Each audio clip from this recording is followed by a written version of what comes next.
I didn't play poker for a living or traded betting odds for more than 3 years. I also quit counting cards at blackjack quicker than that. Yet, this is the 7th year I'm running a web business. Am I doing better as a businessman than an advanced gambler? I don't think so. You see, playing online poker is a business. Betting on sports or becoming a blackjack card counter is also very similar to running a business.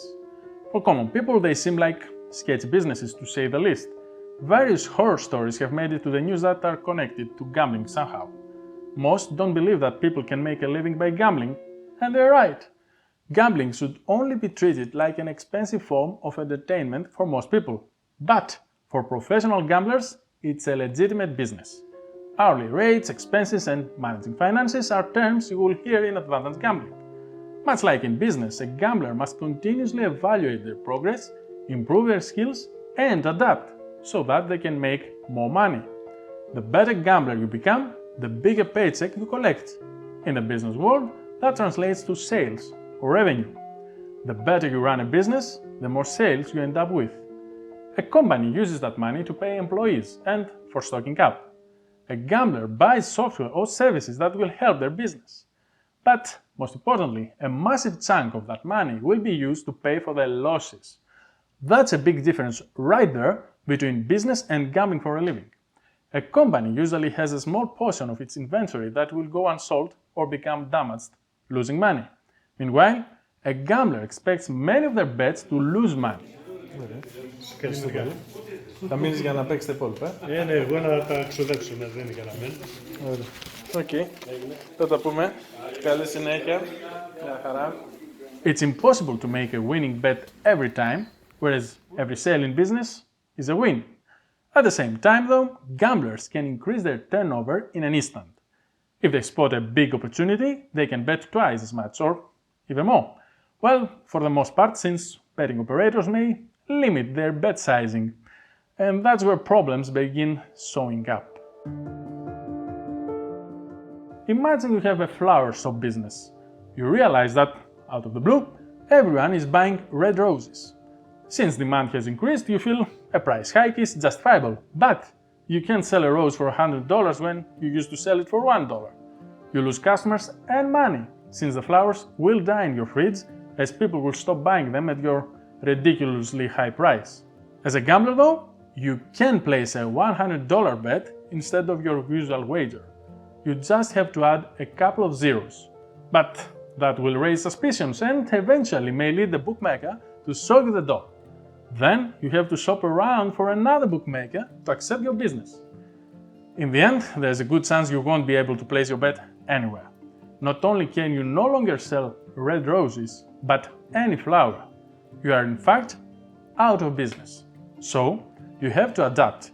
You need to find an edge on another spot.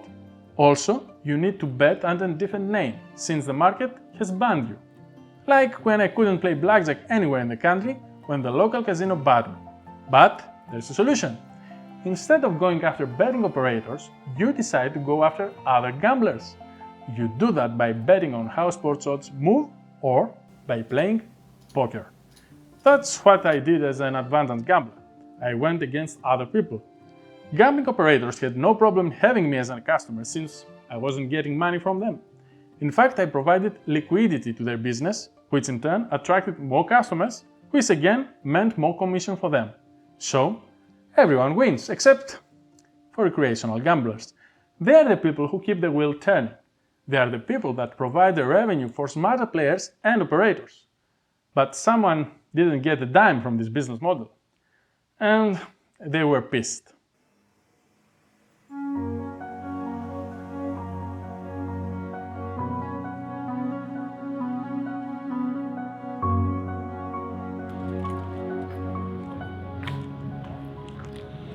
When you are running a company in USA from Greece and you want to do it all by the book, you got a lot of paperwork.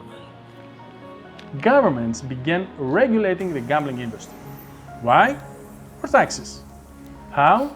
No more could an operator accept customers unless they were being taxed in the customer's country. So, if I had a Makos bet company based in the North Pole and wanted to do business with British gamblers, I had to pay UK tax. Otherwise, I would pay fines, while the UK would block my website's IP address. The UK-based gamblers would not access my website. This new environment created two scenarios for advanced gamblers. In the first one, they could no longer do business with their favorite operators. These operators stopped providing their services to many countries, or they were prohibited from operating in specific countries. In my case, that would be a betting exchange. This exchange is the only place I can trade betting odds. Once again, I could no longer sell my flowers. In the second scenario, introducing new taxes meant a devastating hit in profitability.